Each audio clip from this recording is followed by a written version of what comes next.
যার স্মরণে উদযাপিত হয় ফাতিহা শরীফ। আলহামদুলিল্লাহ বলেন আলহামদুলিল্লাহ। এই বাগদাদ শরীফের দরবারে আমরা এই বুড়িজমের জমিন থেকে সালাম পেশ করছি এবং হযরত গাউসুল আজম মাইজভান্ডারী বাবা বান্দালী কেবলা আলম মসজিদের বাবা মহিউদ্দিন মাইজভান্ডারী রওজা পাকে সালাম পেশ করে যারা ইন্তজাম করেছেন ইন্তজামিয়া কমিটি সবাইকে আন্তরিক মোবারকবাদ জানাচ্ছি। আলহামদুলিল্লাহ। আলহামদুলিল্লাহ। অনেক রাত হয়ে গেছে। আমাদের মৌলানা বাদুল্লাহ সাহেব আলোচনা আপনাদের বাড়ি সক্রিয় পেশ করেছেন বিভিন্ন বিষয় নিয়ে। বর্তমানে আমার খেফাত না ফেসাদের যুগ, মানুষ বিরোধীদের সাথে বিরোধিতা করে, এগুলা দুনিয়াবী বিষয় নিয়ে হতে পারে। ইমান আমলের বিষয় নিয়ে বিরোধিতার সাথে বিরোধিতা করলে ইমান থাকবে না, এটা বুঝতে হবে। রাজনীতি নিয়ে বিরোধিতা করা যায়, বিভিন্ন বিষয় নিয়ে বিরোধিতা করা যায় দুনিয়াবী, যেটা আমাদের সাথে আখিরাতের সম্পর্ক, ইমানের সম্পর্ক, সেই বিষয় নিয়ে যদি বিরোধিতার সাথে বিরোধিতা করা হয় যে আমি বিরোধিতা করবই, সে আইন বললো আমি আইন বলবো, হ্যাঁ, এটা তার ইমান এবং আমলের জন্য কি খতরা, ঠিক কিনা? ইমানই চলে যায় তাহলে তার নামাজ রোজা হজ যাকাত কোনো কিছুই থাকবে না।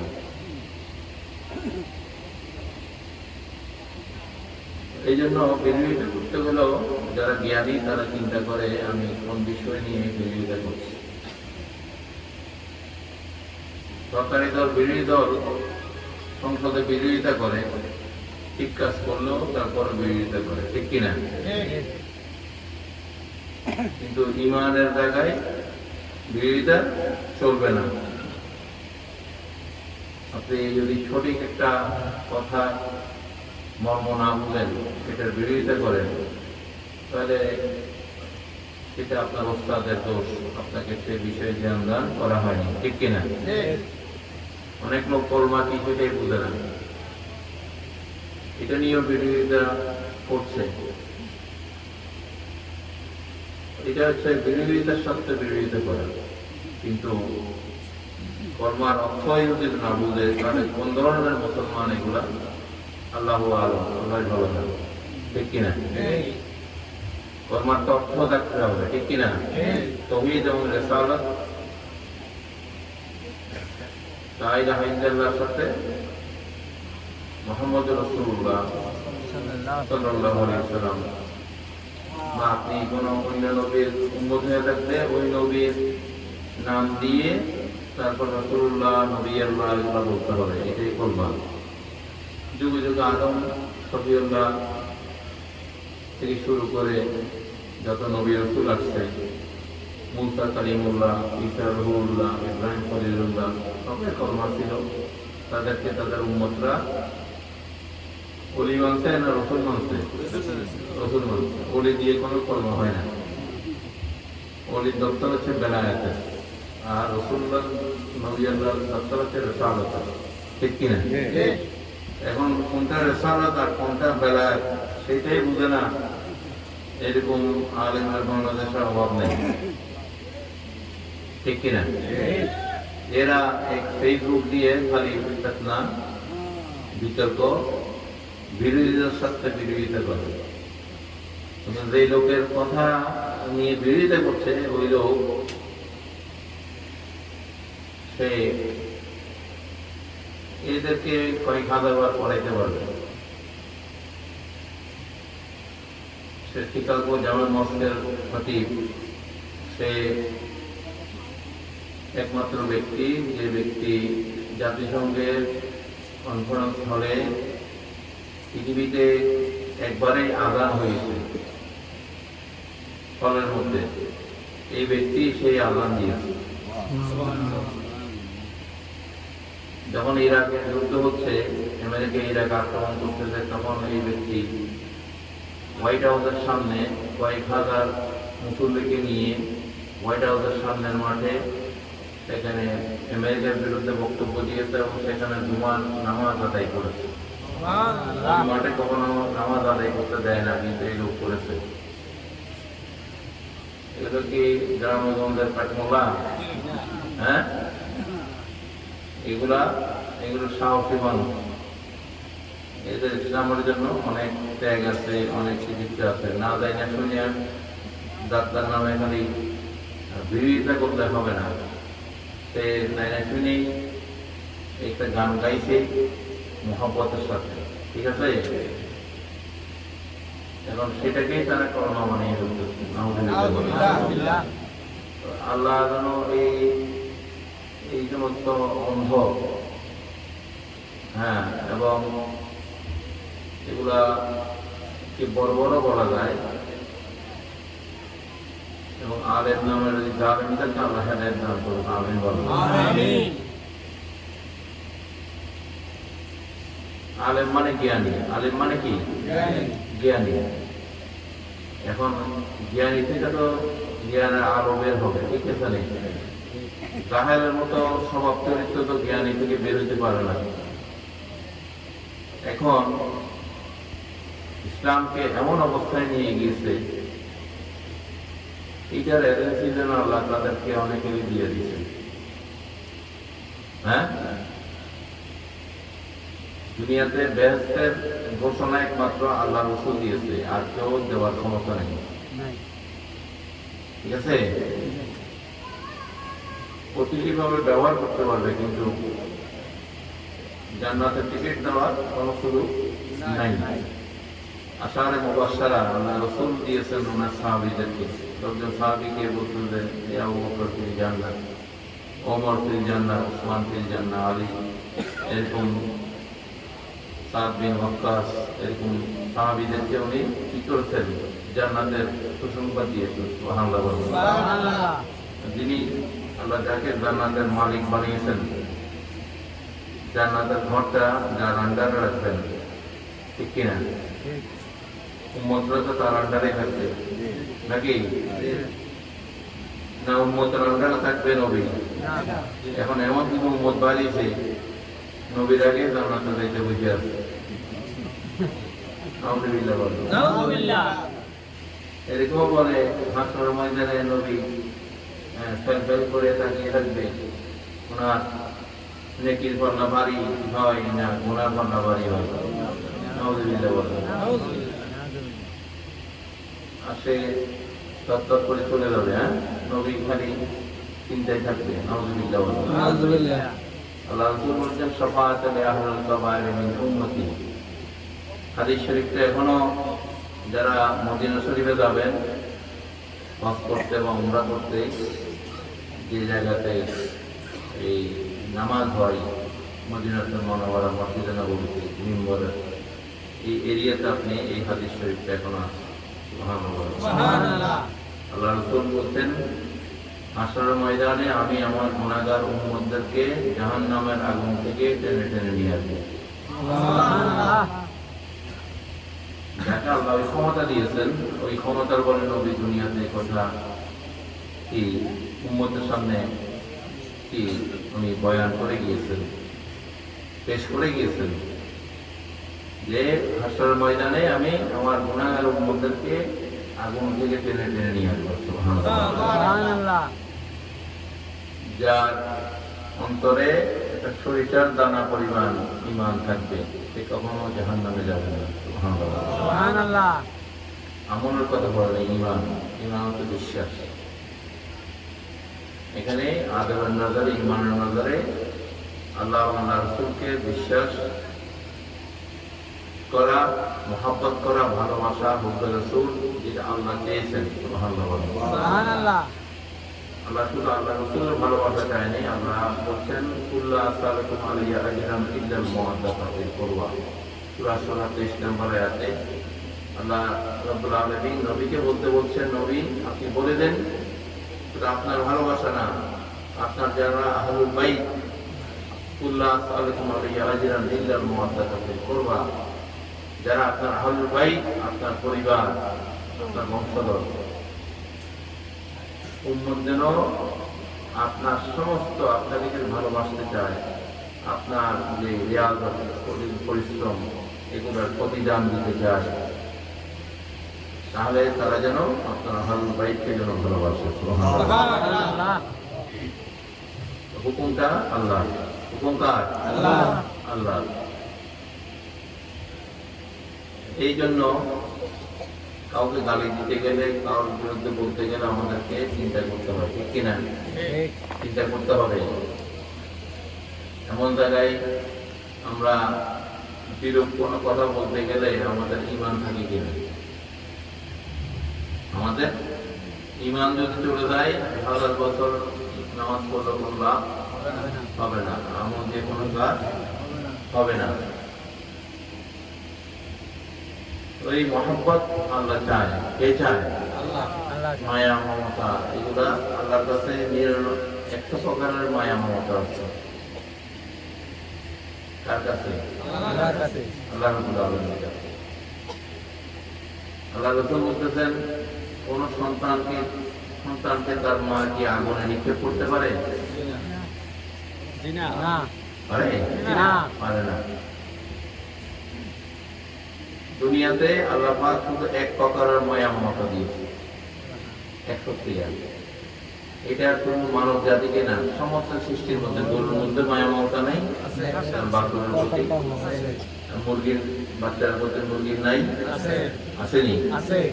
প্রত্যেকটা প্রাণীর কাছেই মায়া মমতা আছে, শুধু মানুষের কাছে না। মানুষের গুলো কমে যাইতেছে, মানুষের গুলা এই প্রতিহিংসা, এই হাসিলতার কারণে, হিংসা বিদ্বেষের কারণে তাদের মায়া মমতা আল্লাহ কমাই ফেলতেছে। হিংসা থাকলে সেখানে মায়া থাকতে পারে না, এটার অপোজিট, ঠিক কিনা? হিংসা বিদ্বেষ বর্বরতার সাথে মায়ার সম্পর্ক নাই, ভালোবাসার সম্পর্ক নাই, এটা হলো অপোজিট। এগুলা যত মানুষের মধ্যে বেড়ে যাবে তত মায়া মমতা কমে যাবে মানুষের। সন্তানের প্রতি বাবা মার প্রতি সন্তানের, মানুষের মধ্যে যদি ধৈর্যের অভাব হয়, আল্লাহর শুকরিয়া যদি না থাকে, আখিরাতের ভয় না থাকে, কবর আযাবের ভয় না থাকে, তাহলে তার ভিতরে মায়া মমতা কমে যাবে, হিংস্রতা বেড়ে যাবে, ঠিক কিনা? যেগুলো আমরা দেখছি, মানুষকে মানুষ কিভাবে ঠিকই মেরে ফেলছে কোনো খবর নেই, এগুলো আইমে জাহেলিয়াতের লক্ষণ। আল্লাহ রাসূলকে আল্লাহ পাক দুনিয়াতে যখন পাঠিয়েছেন তখন এরকম আইমে জাহেলিয়াতের অবস্থা ছিল। মানুষ কথায় কথায় মানুষকে মেরে ফেলত, মানুষ মুহূর্তের মধ্যে মানুষের বাড়িঘর লুট করত, দোকানপাট লুট করত, চাঁদাবাজি করত, টাকা দাবি করত, কিছু না করলেও চলার জন্য এই সমস্ত আকামগুলো করত। এগুলো হচ্ছে আইমে জাহেলিয়াত। আল্লাহ রাব্বুল আলামিন ওই সময় আল্লাহ রাসূলকে পাঠিয়েছেন সাথে আল কোরআনকে বুরহানুন মিন রাব্বিকুম, আল্লাহ দলিল করে আল্লাহ পাক পাঠিয়েছেন। সুবহানাল্লাহ। সুবহানাল্লাহ। তো কোরআনের আয়াতগুলো নিয়ে অনেক নাস্তিক বা অনেক মুসলমান দেখি ফেসবুকে এমন কিছু কটূক্তি করে যে কোরআনের এই আয়াতগুলা খুব খারাপ, খুব বর্বর, খুব অমানবিক। আল্লাহ পাক কোরআনের মধ্যে যে আইনগুলা, শরীয়তের যে আইনগুলা, কঠিন আইনগুলা দিয়েছেন, এগুলা অসভ্যদের জন্য। কাদের জন্য? অসভ্য যারা। সভ্য মানুষের জন্য তো আইনের দরকার নেই, আইনের প্রয়োগের দরকার আছে? আপনি ভালো ভাবে চললে আপনাকে, আপনার ব্যাপারে কোনো পুলিশ আইনের কোনো প্রয়োজন হবে না। এরকম লক্ষ লক্ষ মানুষ বাস করতেছে না, আইনকে মেনে কোনো অসভ্যতা না করে তাদেরকে পুলিশে ধরে? হ্যাঁ, তাহলে কোরআনের আইনগুলো অসভ্যদের জন্য। যদি মানুষ সভ্য থাকে তাহলে তো আইন দরকার নেই। আর অসভ্য হলে পৃথিবীকে সভ্যতার মধ্যে রাখতে হলে, মানব সভ্যতাকে টিকিয়ে রাখতে হলে আল্লাহ কোরআনের মধ্যে আইনগুলো দিয়েছে অসভ্যদেরকে দমন করার জন্য, ঠিক কিনা? আপনি সভ্য হলে আপনার জন্য আইনের কোনো প্রয়োজন নাই, আর অসভ্য হলে আল্লাহ কোরআনের আইনগুলো প্রয়োজন আছে, ঠিক কিনা?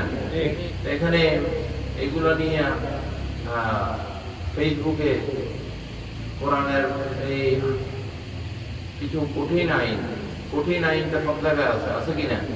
সব ধর্মের মধ্যে আছে। ভালো কাজের পুরস্কার জান্নাত, আর খারাপ কাজের পুরস্কার জাহান্নাম, আছে কিনা? হিন্দু ধর্মের মধ্যে আছে স্বর্গ নরক, আছে নি? হ্যাঁ, খ্রিস্টানদের মধ্যে আছে হেভেন এন্ড হেল। সব ধর্মের মধ্যে কিন্তু ভালো কাজের পুরস্কার আছে, আছে কিনা? দুনিয়াতেও আছে, আখিরাতেও আছে। আল্লাহ পাক আমাদের মুসলমানদের জন্য ইসলামের পক্ষ থেকে কিছু আইন আমাদের কোরআনের মাধ্যমে এসেছে, যেটা যে দেশগুলোতে অসভ্যতা চলবে সেখানে প্রয়োগ করা অত্যন্ত জরুরি, তাহলে মানুষ ভয় পাবে, ঠিক কিনা? আরবের কিছু রাজ্যের মধ্যে এই আইনগুলো আছে। দেখেন মানুষ সেখানে দোকান, স্বর্ণের দোকান খুলেও নামাজও দেখতেছে, হ্যাঁ, কেউ ভয়ও হাত দেয় না, ঠিক কিনা? চিন্তাও করে না, কারণ ধরা বললে হাত পা কাটা দেবে, আবার মাথাও গর্দনও দেবার সম্ভাবনা আছে, ঠিক কিনা? এই দেশে আসেনি এগুলো কিছু, নিজের মনে করে টপলে দেয় কি? হ্যাঁ, নিজের মনে করে সব নিয়ে থাকে বাড়িতে, খানকা মাদার যার ঘরের মধ্যে যা পাইব সব রেখে তার লেগে রেখে দিবি না। তাহলে আইনের দরকার আছে না? আছে। ইনশাআল্লাহ তাআলা বাংলাদেশ সুপ্রিম পার্টি এটা গঠনতন্ত্র হয়েছে, এটা ইসলামী দল এবং মদিনার সনদের আলোকেই এটা রাষ্ট্র পরিচালনা করবে। আলহামদুলিল্লাহ বলবেন। অবশ্যই এটার মধ্যে খেলাফত আছে, সময় সুযোগে এই দেশের খেলাফত ইনশাআল্লাহ তাআলা প্রতিষ্ঠিত করা এই দলের একটা লক্ষ্য, এবং এই দেশ থেকে সমস্ত অসভ্যতা বর্বরতা দূর করাই এই বাংলাদেশ সুপ্রিম পার্টির অন্যতম লক্ষ্য। এবং অবশ্যই কোরআন সুন্নাহর আলোকে তাসাউফভিত্তিক জীবন ব্যবস্থা, সুবিবাদের আলোকে মানুষকে শান্তি সম্প্রীতির ইসলাম প্রতিষ্ঠা করাই আমাদের সংগঠনের গঠনতন্ত্রে এগুলা লিপিবদ্ধ আছে। এই জন্য বাংলাদেশ সুপ্রিম পার্টিকে আপনারা দেখবেন নির্বাচন কমিশনের ওয়েবসাইটে গেলে দেখবেন আমাদের এই দলকে কট্টরপন্থী দল লিখছে, ইসলামিক কট্টরপন্থী দল। কারণ মদিনার সনদের আলোকে আর কোনো দলের গঠনতন্ত্র নেই, কিন্তু আমাদের এই বাংলাদেশ সুপ্রিম পার্টির গঠনতন্ত্রে আমরা মদিনার সনদ, যেটা আল্লাহ রাসূল সাল্লাল্লাহু আলাইহি ওয়াসাল্লাম সংবিধান 1450 বছর আগে রেখে গিয়েছেন পৃথিবীর জমিনে, সেটার আলোকেই আমরা এই আমাদের এই সংগঠন বিএসপিকে আমরা গড়ে তুলব, সেটাই আমাদের লক্ষ্য। আমরা রাস্তা তৈরি করে দিয়ে যাব, ভবিষ্যৎ আমাদের প্রজন্ম, ভবিষ্যৎ বংশধররা একদিন না একদিন এই দেশে ইসলামী হুকুমত এবং আল্লাহ রাসূলের এই মদিনার সনদের আলোকে রাষ্ট্র গঠন করবে ইনশাআল্লাহ তাআলা। আমিন বলুন। আমিন। সুতরাং নিজেরা নিজেদেরকে চিন্তা হবে, ঠিক আছে? আমরা আরেকজনকে বাপ ডাকলে লাভ হবে না, আমরা আমাদেরকে জানতে হবে, আমরা আমাদেরকে চিনতে হবে, আমরা আমাদের সংগঠনকেই তুলে ধরতে হবে, ঠিক কিনা? আমাদের যে লক্ষ্য, এই দেশের এই যে ধর্মের নামে যে বর্বরতা, ধর্মের নামে এই যে যারা আজকে মাজার শরীফ ভাঙচুর করছে, আউলিয়া কেরামদের মাজার শরীফ পুরাতে হাত দেওয়ার চেষ্টা করছে, তারা কিছুদিন আগে অনেক মাজার তো ভাঙছে হাইকোর্টের হযরত খাজা শরফুদ্দীন চিশতি রাহমাতুল্লাহ আলাইহি, ওনার আগমন হয়েছে প্রায় 700-800 বছর আগে। তখন হাইকোর্টও ছিল না, বাংলাদেশও ছিল না, পাকিস্তানও ছিল না, কিছুই ছিল না তখন। ঠিক কিনা? উনি আইসা এখানে ইসলাম ধর্ম প্রচার করেছেন, একটা মসজিদ তৈরি করে দিয়েছেন, ওখানে মসজিদ হয়েছে ওনার উসিলায়, মানুষ সেখানে জিয়ারত করত, ঢাকা একেবারে মূল ঢাকার মধ্যখানে, ঠিক কিনা? শাহ আলী বাগদাদী রহমতুল্লাহ আলাইহি উনিও আর মিরপুরের জমিনে আসছেন। ওই সময়ের মুঘল সম্রাটরা ওনাদের এই ত্যাগ, ওনাদের এই কন্ট্রিবিউশন ইসলামের জন্য, এই খেদমতকে তারা স্বীকার করে মানে 100-200 বিঘা জমি ওনাদের নামে রেখে দিয়ে গেছেন। এমনি দিচ্ছেন কি? ওনাদের কন্ট্রিবিউশন ইসলামের জন্য ছিল, এই জন্য ওনাদের একটা স্টেট করে দিয়ে গেছেন, ঠিক কিনা? যেন এই মাদার শরীরের কার্যক্রম চলে।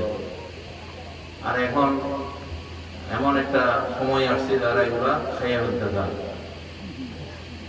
বিগত সরকারের আমলও এরকম আমাদের শাহ আলীর ভাই একটা মাদার শরীফ আছে পূর্বাঞ্চলে, সেখানে 100 বিঘা জমি সেই মোগলরা দিয়ে গেছে। সেখান থেকে 50-60 বিঘা জমি 2 নম্বরই করে লেখা নিয়ে নিছে নেতা তেনা ওরা। তো এরা মানে দুর্নীতিবাজদের কাছে কোনো আল্লাহ খোদার কোনো ভয় নাই, আখিরাতের কোনো ভয় নাই, ঠিক কিনা? এই বর্তমান সময়ে খাজা শরফুদ্দীন চিশতি রহমতুল্লাহ আলাইহির মাজার শরীফকে স্থানান্তরের জন্য একটা দলের পক্ষ থেকে আবেদন করা হয়েছে। নাউযুবিল্লাহ বললাম। অথচ ওই জায়গাটা খাজা শরফুদ্দীন চিশতি রহমতুল্লাহ আলাইহির নামে ওই জায়গা আছে, ছিল। ওইখানেই যত দেশের বিচারপতি, প্রধান বিচারপতি সবাই ওই মাজারের ওখানে জিয়ারত করে দোয়া নিয়ে কিন্তু রাষ্ট্রের আইন প্রণয়ন করছেন। সুবহানাল্লাহ। আইন পরিচালিত হয়। এখন ওনাকে এখান থেকে সরাই দেওয়ার, তাহলে এই দেশের আইন থাকবে নি? হ্যাঁ, তার প্রাঙ্গণে হাইকোর্ট প্রতিষ্ঠিত হয়েছে। ওনার দয়া না থাকলে এই দেশের আইন প্রতিষ্ঠিত থাকতো? ওনার দোয়া মাধ্যমেই এই দেশের আইন শৃঙ্খলা প্রতিষ্ঠিত আছে, ঠিক কিনা? এখন এই কুচুক্তি মহল, এই হাইওয়ানদের দলগুলা তারা ব্যস্ত পাইয়ে গেছে, তাদের আর দুনিয়ার কিছুর দরকার নেই। ঠিক এমন দল আছে ভোট দিলে ব্যস্ত নিশ্চিত।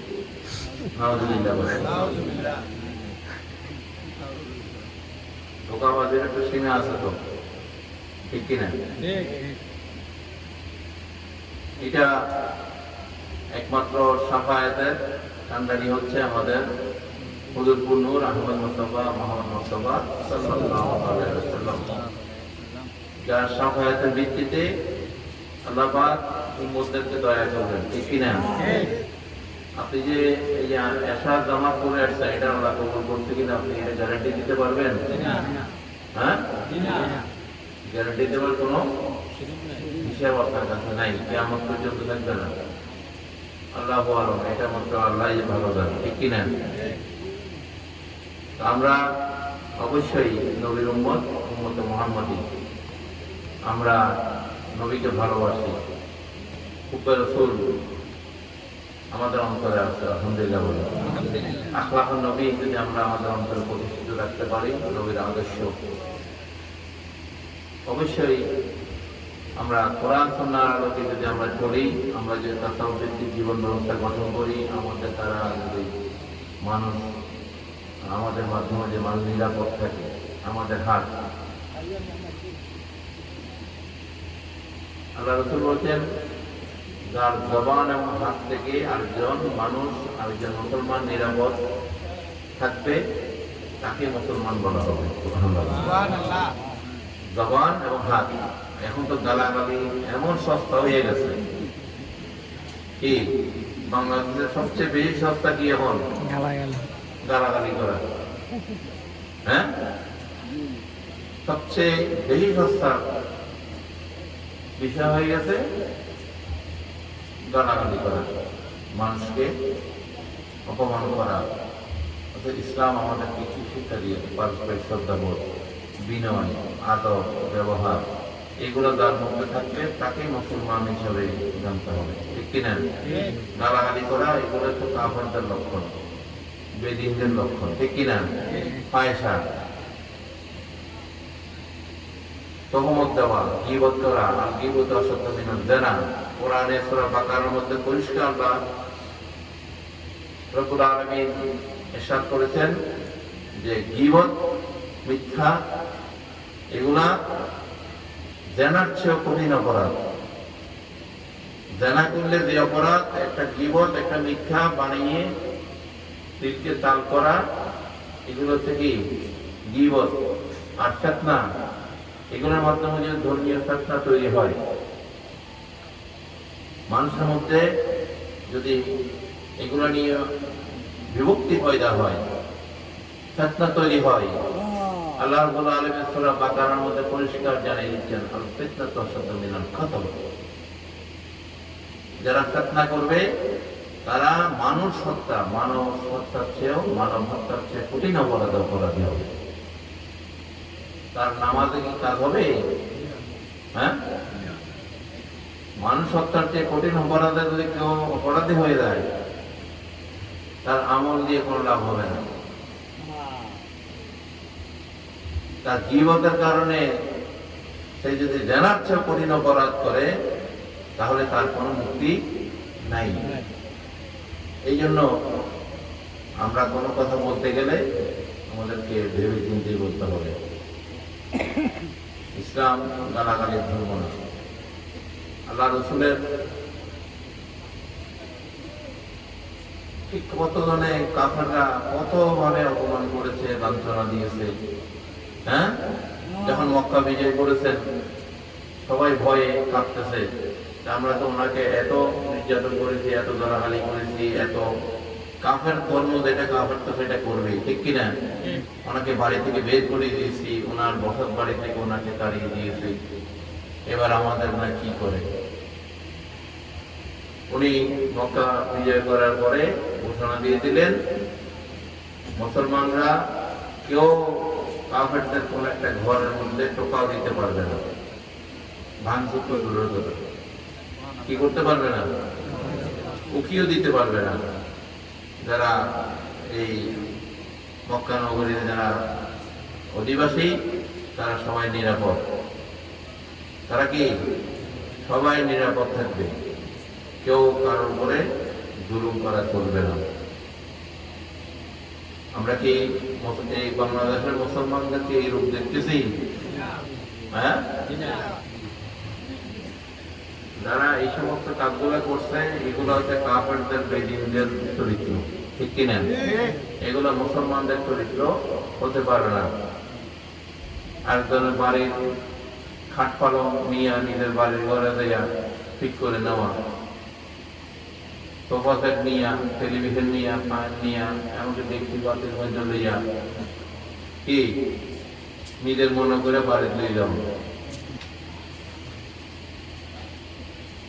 এগুলো মুসলমানের ধর্ম কখনো নয়, এগুলো বেদিনদের ধর্ম।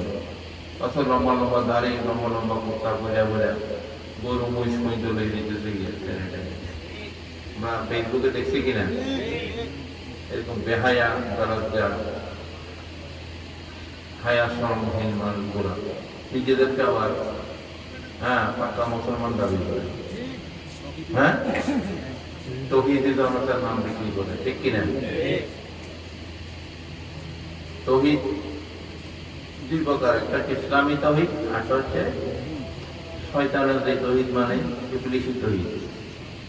কি ইসলামী তৌহিদের মধ্যে এই চরিত্রগুলা কখনো দেখা যাওয়ার সম্ভাবনা নাই, যেহেতু আল্লাহ রাসূল যে তৌহিদে বিশ্বাস ছিল সেখানে ছিল ক্ষমা, সেখানে ছিল কি ক্ষমা, সেখানে ছিল পারস্পরিক শ্রদ্ধাবোধ, সেখানে ছিল দয়া মায়া, ঠিক কিনা? দয়া মায়া। আল্লাহ রাসূল একদিন বিশ্রাম নিচ্ছেন আরবে, এক কাফের সুযোগ দিদা নবীজির মাথার উপরে তলোয়ার ধরছে, মানে পাইছি একলা। আজকে আমাদের উদ্দেশ্য সফল হবে। যখন নবীজির মাথার উপরে তলোয়ার ধরল, নবীজি টের পেয়ে গেলেন। ওনাকে হেফাজত করে কে? আল্লাহ। যখন নবীজি চোখ খুলে বললেন যে তুমি আমাকে মারতে আসছো, তখন তার হাত থেকে তলোয়ার নিজে নিজে পড়ে গেছে। নবীজি তাকে ডাইকে বসাইলেন এবং নবীজি তাকে মাফ করে দিলেন।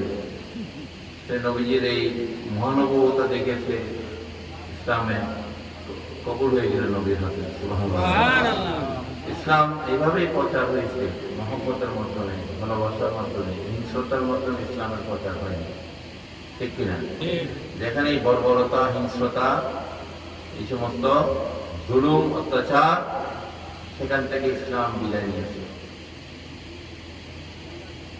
ইসলাম ভালোবাসার ধর্ম, মায়া মমতার ধর্ম, যেটা আউলিয়া কেরামরা নবীর ওয়ারিস হিসেবে কি সারা পৃথিবীতে ইসলামকে প্রতিষ্ঠিত করেছেন। সুবহানাল্লাহ। এই সমস্ত হিংস্র জন্তু জানোয়ার গুলা এরা আবার নবীর ওয়ারিস দাবি করে। যাদের মধ্যে হিংস্রতা আছে তাদেরকে তো জানোয়ারই বলতে হবে, ঠিক কিনা? হ্যাঁ, এরা বলে আমরা নবীর ওয়ারিস। নবীর প্রতিনিধি হইলে নবীর আখলাক নবী থাকতে হবে, ঠিক কিনা? তার মধ্যে ধৈর্য থাকতে হবে, তার মধ্যে ক্ষমা থাকতে হবে, সহানুভূতি থাকতে হবে, মানবতা থাকতে হবে, মানবিক আচরণ তার মধ্যে দেখা দিতে হবে, ঠিক কিনা? তার মুখের ভাষা, ব্যবহার, এগুলা জাহেলদের মতো না। জাহেলদের মতো হইলে হবে? হ্যাঁ, তার ভাষা ব্যবহার কোমল হইতে হবে, ঠিক আছে? বিনয় হইতে হবে, পারস্পরিক শ্রদ্ধাবোধ থাকতে হবে। আল্লাহ পাক যেন আমাদের দেশের মানুষকে আল্লাহ হেদায়েত নসিব করে, আমিন আমিন। এবং বিশেষ করে আউলিয়া কেরামদের শান মর্যাদা এটা আল্লাহ বাড়িয়ে দিয়েছেন, আলহামদুলিল্লাহ। আল্লাহর রাসূলের শানকে যেভাবে আল্লাহ বৃদ্ধি করে দিয়েছেন, ওয়া রাফা'না লাকা যিকরাক, আল্লাহ পাক বলেন ইয়া রাসূলুল্লাহ, ইয়া হাবিবাল্লাহ, আমি আল্লাহ আপনার জিকিরকে বাড়িয়ে দিয়েছি। সুবহানাল্লাহ। তেমনি আল্লাহর ওলিদের ব্যাপারেও আল্লাহ পাক বলেছেন আল্লাহ ইন্না আউলিয়াল্লাহি লা খাউফুন আলাইহিম ওয়া লা হুম ইয়াহজানুন, আমার ওলিদের বন্ধুদের কোনো ভয় নেই, তারা ভয়ভীতি নিয়ে পেরেশানি বোধ করবে না, চিন্তিত হবে না। সুবহানাল্লাহ। কারণ নবীর ওয়ারিস হিসেবে হক্কানি উলামায়ে কেরাম এবং পীর মাশায়েখ আল্লাহর ওলিরাই তো নবীর ওয়ারিস, ঠিক কিনা? তারাই তো আজকে ইসলামকে প্রতিষ্ঠিত করেছেন, আজকে তাদেরকেই ছোট করা হচ্ছে। আজকে হযরত শাহজালাল ইয়েমেনি রাহমাতুল্লাহির মাজার, শাহপরানের মাজারে হামলা করার, শাহপরানের মাজারে হামলা করছেই। এরকম বিভিন্ন আউলিয়া কেরামদের দরবারগুলোতে হামলা করার জন্য তারা আরো কিবার বেছে নাই, শুক্রবার বেছে নাই।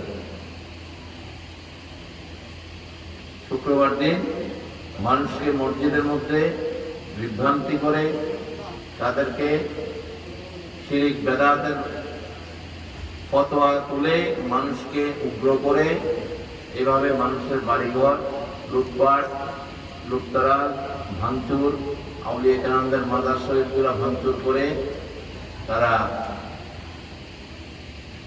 ইসলাম কায়েম করতেছে। হ্যাঁ, অথচ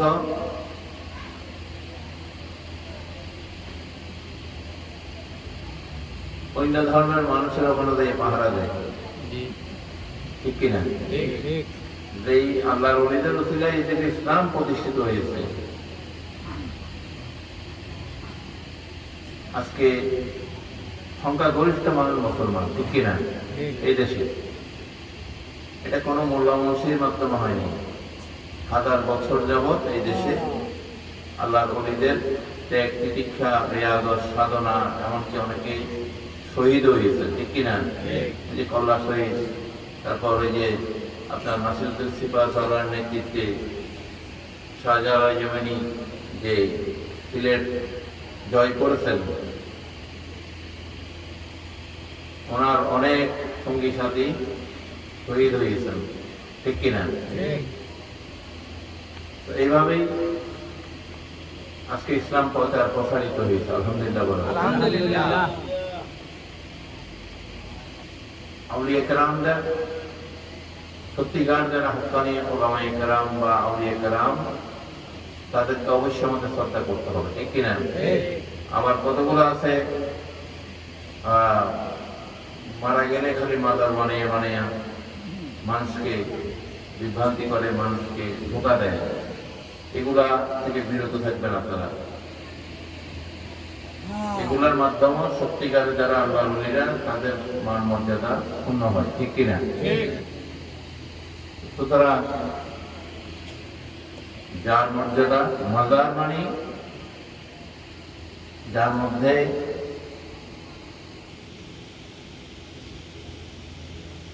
শরীয়ত এবং তরিকতের হাকিকত মারফতের আলো আছে, ছিল, যাকে আল্লাহর ওলিদের দপ্তরে আপনার উলামায়ে কেরাম বা সমসাময়িক যারা আছে, যারা তাদেরকে মর্যাদা দেবে, তারাই আল্লাহর ওলি, ঠিক কিনা? এখন শরীয়তের কোনো হিসাব কিতাব নাই বা তার কোনো নামগন্ধ নাই, একটা মাজার করে ফেলে। এগুলোর কারণে মানুষের মাঝে মাজার শরীফ নিয়ে, এই মাজার বা রাউজা এটা খাস যারা আল্লাহর ওলিদের জন্য, ঠিক কিনা? সাধারণ মানুষের জন্য কবরস্থান আছে, তার জন্য সেখানেই নির্ধারিত। রাউজা যারা সম্মানিত তাদের জন্য মাজার বা রাউজা। রাউজা মাজার এটা ফার্সি শব্দ, রাউজা এটা হচ্ছে আরবি শব্দ।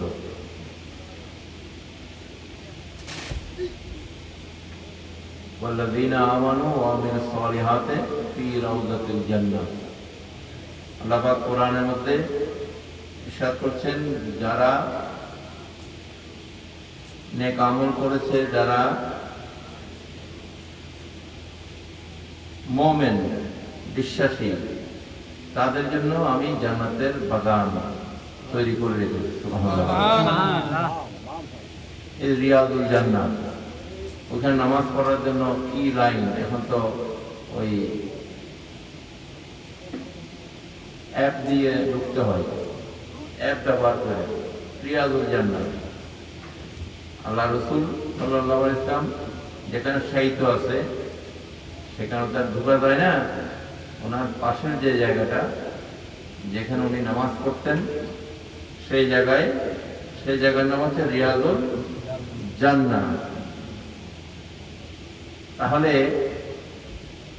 পৃথিবীর মধ্যে জান্নাতের বাগান তো আছে, আছে কিনা? এবং আল্লাহর ওলিরা দেখেন, আল্লাহ ওয়ালারা যেখানে শায়িত, আল্লাহ পাক বলছে সেগুলো রাউযাতুল জান্নাত, ফুলের বাগান। রাউযা হচ্ছে বাগান, জান্নাতের বাগান। সুবহানাল্লাহ। সুবহানাল্লাহ। ওইখানে যারা থাকবে অবশ্যই তারা মর্যাদা পাবে। সুবহানাল্লাহ। সুবহানাল্লাহ। আমরা যেন ওই জায়গাগুলোকে সম্মান করি। আবু জাহালরা কখনো এটা বুঝবে না, বুঝবে না, উতবা সাহেবা বুঝবে না। আর মুসলমানরা কখনো লাশ পোড়ানো নির্দেশনা নাই।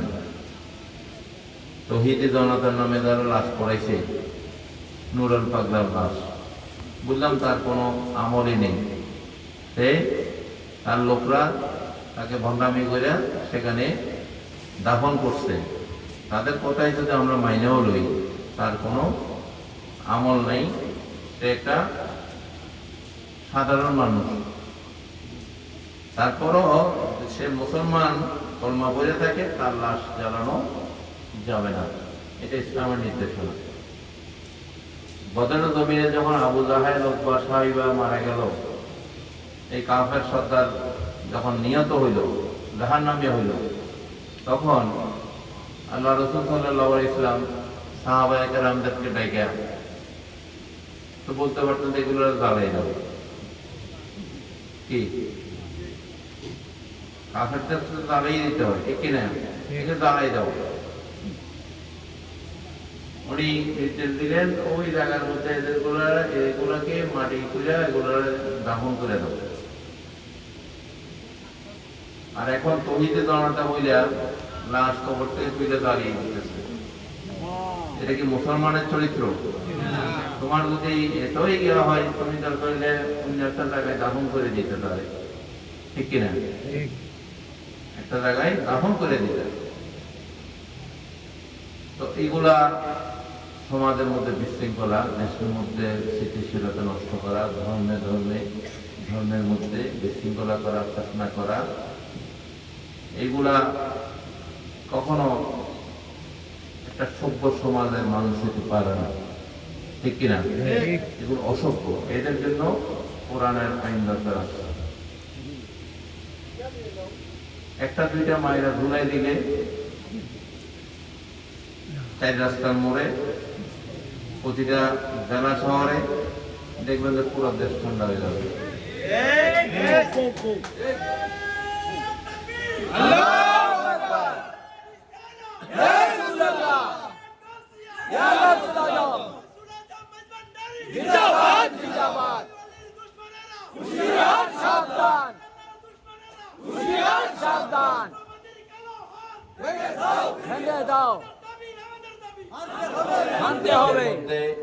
অবশ্যই আউলিয়া কেরামদের স্মরণ ছিল, থাকবে ইনশাআল্লাহ। আহলে সুন্নাত ওয়াল জামাতের আকীদায় বিশ্বাসী আমরা যারা, অবশ্যই আমরা কখনো এই দেশকে ওয়াহাবি খারেজি মাতামদের আবার ভূমি হিসাবে আমরা পরিগণিত হইতে দেব না। এই দেশে যারা আল্লাহ রাসূলের শানে গুস্তাকি বেয়াদবি, আউলিয়া কেরামের শানে যারা বেয়াদবি গুস্তাকি, তাদেরকে আমরা অবশ্যই খালি মাঠে গোল দিতে দেব না, এটা হচ্ছে আমাদের কথা। যুগে যুগে আহলে সুন্নাত ওয়াল জামাত ছিল, থাকবে ইনশাআল্লাহ তাআলা। এই বাংলাদেশ আউলিয়া কেরামের পুণ্যভূমি, এবং আমাদেরকে আমাদের সংগঠনগুলোকে এই জন্য আন্তরিকভাবে এগুলাকে নিয়ে কাজ করতে হবে, যেন এই অপশক্তিগুলা, অশুভ শক্তিগুলা, এই বর্বর শক্তিগুলা যেন এই দেশের ক্ষমতায় আসতে না পারে। এদিকে আমাদের সচেতন থাকতে হবে, আমাদের ভুলের কারণে যেন আমরা পস্তাইতে না হয়, ঠিক কিনা? কোনো দুর্নীতিবাজ, কোনো ব্যাংক লুটেরা, কোনো দুশ্চরিত্রের মানুষ এবং বাতেল আকীদার কোনো মানুষ যেন এই দেশের রাষ্ট্র ক্ষমতা আসতে না পারে, সেদিকে সুন্নি জামাতের, আহলে সুন্নাত ওয়াল জামাতের পীর মাশায়েখদের, অনুসারীদেরকে খেয়াল করে কাজ করতে হবে, সচেতন হয়ে কাজ করতে হবে। সেই লক্ষ্য নিয়ে কিন্তু আমরা আপনাদের জন্য বিভিন্ন সংগঠন তৈরি করে দিয়েছি। এগুলা চালানোর, এগুলার পরিচালনার দায়িত্ব আপনাদের হাতে, যেহেতু আপনাদের জন্য এগুলো করে দেওয়া হয়েছে, ঠিক কিনা?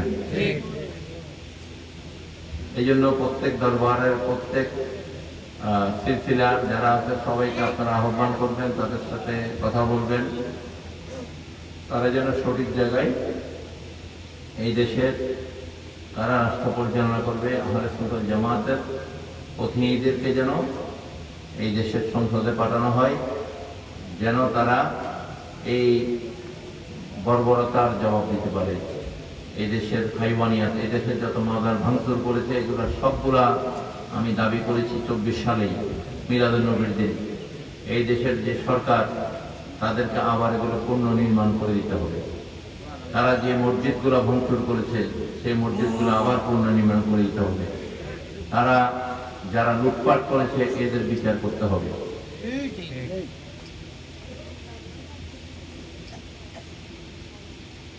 এক দেড় বছর পরে আইসা ধর্মমন্ত্রী এটা ব্যক্ত করেছে, এই বিচার তারা করবে। যাই হোক, দুনিয়াটা হচ্ছে শক্তের বক্ত নরমের দম।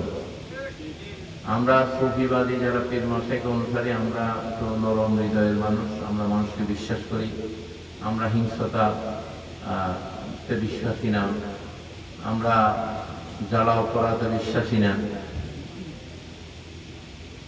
কিন্তু আমাকে মনে রাখতে হবে, আমরা হোসাইনি সৈনিক। সত্য এবং ন্যায়ের জন্য আমরা লড়াই করতে জানি, আমরা জীবনও দিতে জানি। ইমাম হুসাইন আমাদেরকে সেই শিক্ষা দিয়ে গেছে, ঠিক কিনা? সুতরাং আপনারা প্রত্যেকেই হোসাইনি কাফেলার অনুসারী, গৌসুল আজম ভান্ডারের অনুসারী। আপনারা এই দেশে তরিকত সুন্নিয়তকে আপনারা প্রতিষ্ঠায় অবশ্যই আপনাদেরকে অবদান রাখতে হবে। এটা রাজনৈতিক অঙ্গন হোক, সামাজিক অঙ্গন হোক, তরিকতের সংগঠন হোক, প্রত্যেকে যার যার খানকাতে আসা যাওয়া করবেন।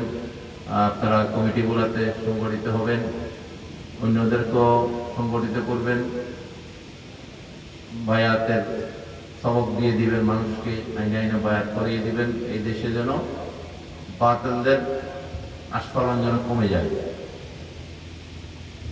আমরা সুন্নিয়তের সম্মেলনগুলা করবো ইনশাআল্লাহ। আহলে সুন্নাত ওয়াল জামাতের যে কমিটিগুলা, সেগুলোকে করে দেওয়া হয়েছে আলহামদুলিল্লাহ। এটার একটা বড় ডাক আসবে খুব সহসা ঢাকার জমিনে। আপনারা সবাই সেই ডাক যখন আসবে তখন অবশ্যই আমাদেরকে হাজির হইতে হবে, ঠিক আছে? আমাদেরকে এই দেশের সুন্নিয়তের জন্য লড়াইয়ে নামতে হবে। এই দেশ থেকে যারা সুন্নিয়ত আহলে সুন্নাত ওয়াল জামাতকে বিদায় করতে চায়, এই দেশের মধ্যে ওহাবি খারিজিবাদ সালাফিবাদ প্রতিষ্ঠিত করতে চায়, তাদেরকে আমরা বাসের ময়দানে হোক, যে ময়দানে হোক, আমরা তাদেরকে মোকাবেলা করবো ইনশাআল্লাহ। আপনারা চেষ্টা করবেন প্রতিটা এলাকায় যেখানে আমাদের মাদ্রাসা নেই, ছোট একটা মাদ্রাসা তৈরি করা, সেখানে সুন্নিয়তের সৈনিক তৈরি করা, হুসাইনি সৈনিক তৈরি করা। এগুলা আমি অনেক আগে থেকে বলে যাচ্ছি। মসজিদগুলাতে আপনার সম্পৃক্ত হবেন, মসজিদ কমিটিগুলোতে সম্পৃক্ত হবেন। নিজেরা মসজিদ করে মসজিদের খবর নেই, ওইখানে আইসা ওই অন্য দেশের মানুষ আইসা মাস্টারি করে, বইঙ্গাগুলো আইসা খবরদারি করে, ঠিক কিনা? আপনি এলাকার মানুষ, আপনার এই এখানে মূল্যায়ন নাই। এই জন্য আপনারা মসজিদগুলা, সামাজিক কমিটিগুলা, ঈদগাহ কমিটি, সামাজিক কমিটি, এগুলোতে তরিকাপন্থীরা সুন্নিরা সম্পৃক্ত হবেন বেশি বেশি। আমাদেরকে মসজিদেও যাইতে হবে, খানকায়ও যাইতে হবে। মসজিদের সাথে সম্পর্ক রাখতে হবে, মাদ্রাসার সাথে সম্পর্ক রাখতে হবে, খানকার সাথেও সম্পর্ক রাখতে হবে। আমাদের দায়িত্ব আরো বেশি, ঠিক কিনা? বাতালদের কোনো খানকা নাই, আসেনি না, কিন্তু আমাদের খানকা আছে তরিকতের চর্চার জন্য, ঠিক আছে? শরীয়তের কাজ মসজিদে, তরিকতের কাজ খানকায়। মিলাদ, জিকির, আজকার, ওজিফা, এগুলো আমরা খানকা আদায় করব। মসজিদে শুধু নামাজ। মসজিদে কি নামাজ, নাকি রান্না বান্না সহ হাঁড়ি বাতি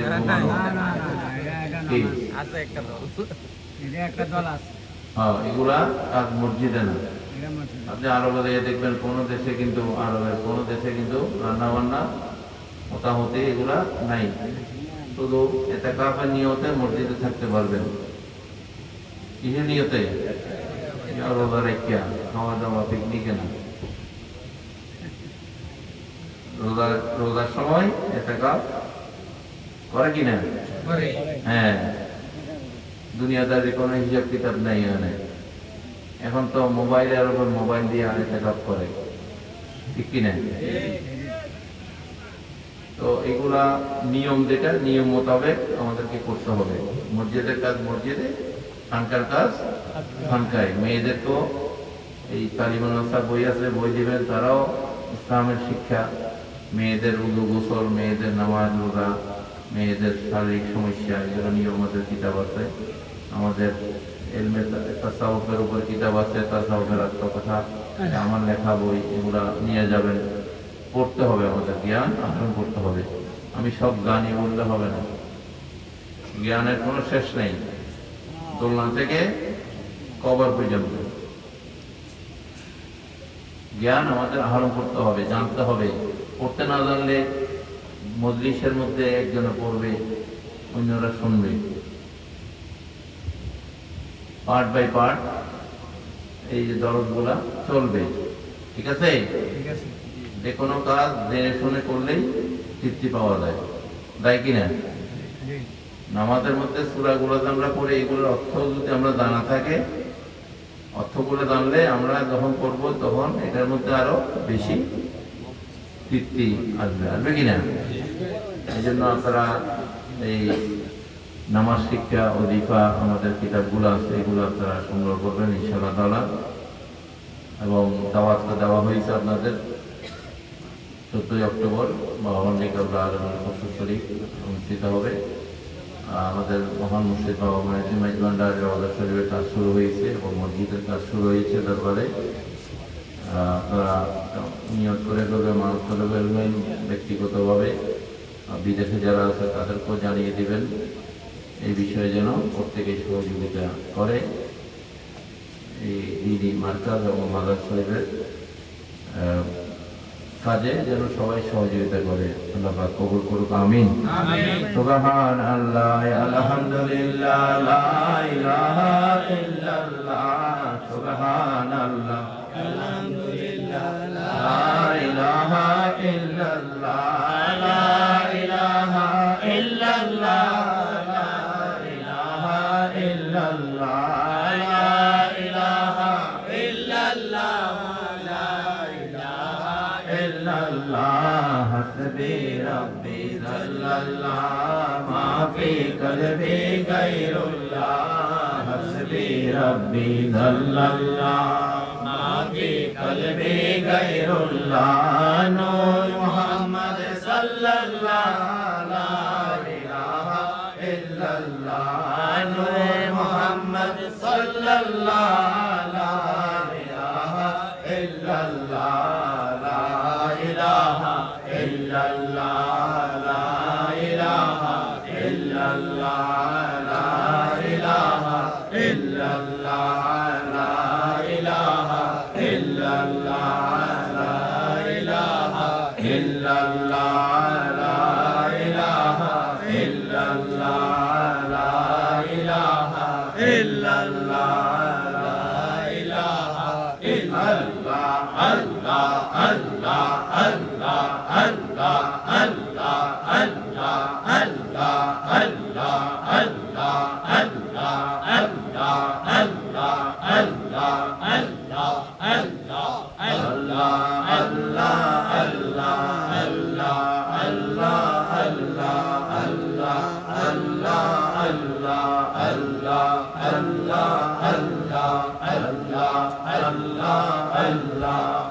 ছেলে মেয়েদেরকে আদব কায়দা শিখাবেন, দরুদ সালামের শিক্ষা দেবেন। ঘরের মধ্যে প্রতি সপ্তাহ ছেলে মেয়েদেরকে নিয়ে নামাজের পরে, এশার জামাতের পরে মিলাদ দরুদের শিক্ষা দিবেন। তাদের মধ্যে আদব পয়দা হবে, আল্লাহ রাসূলের এটা নেক নজর এটা আসবে তাদের উপরে, সহবত, এটা অনেক বড় বিষয়। ঠিক আছে? এগুলা আমার তোলার জন্য আমাদেরকে এই দরুদ শরীফের অনুষ্ঠানগুলো করতে হয়, আমাদের রুহানিয়তকে সমৃদ্ধ করার জন্য। নামাজ তো থাকি, আমরা পরিবারের মধ্যে রহমতুল্লাহ আলমিনের স্মরণের মাধ্যমে যেন আল্লাহ আমাদের কামাই রুজির বরকত দেয়, আমাদের ঘরের মধ্যে যেন রহমতের ফেরেশতারা আসে, আমাদের সমস্ত বিপদ আপদ থেকে আমরা মুক্ত হই। আমরা তো এই দেশে কোনো অনুষ্ঠানে মিলাদ করি, আরবের মধ্যে এতে